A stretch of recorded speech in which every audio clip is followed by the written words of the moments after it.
আজকে বানাবো রসগোল্লা চা। তার আগে বলি, আজ থেকে আমি ওপেনিং করলাম মিনি কিচেন।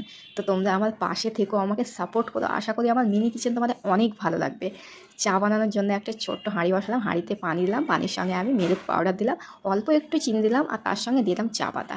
এরপরে আমি দিয়ে দিচ্ছি রসগোল্লা। এটা কিন্তু গুড়ের রসগোল্লাটা গ্যাসের মধ্যে বসানো আছে। দেখতে দেখতে আমার চাটা কিন্তু ফুটে আসলো, মনে হচ্ছে আমার এবার চাটা রেডি হয়ে গেছে। ফার্স্ট টাইম ট্রাই করলাম, কারণ এটা দেখছি ট্রেন্ডিংয়ে অনেক চলছে। তা আমিও একবার ট্রাই করে দেখলাম, দেখি সত্যি ভালো হয় কিনা খেতে। তারপর আমার চা রেডি। এখন আমি গ্যাসটা বন্ধ করে দিলাম। খুব ভালো লাগছে মিনি ওভেনটা অন করতে অফ করতে, এতটাই ভালো লাগছে। তো গ্লাসের মধ্যে আমি মিষ্টি তুলে নিলাম, তারপরে আমি চাটা গ্লাসে নিয়ে নিলাম। খেয়ে দেখা যাবে এটা কেমন হয়েছে। চাটা ভীষণই টেস্টি হয়েছে, আর মিষ্টির কথা ভুলেই গেছি। তো মানে কি বলবো, সত্যি এতটা ভালো হয়েছে, মিষ্টিটা এত টেস্ট লাগছে যে কি বলবো। তোমরা এখনই ট্রাই করো, কারণ আমি থাকতে না পেরে এখন হাতে করে তুলে খাওয়া স্টার্ট করলাম। অনেক অনেক ভালো হয়েছে।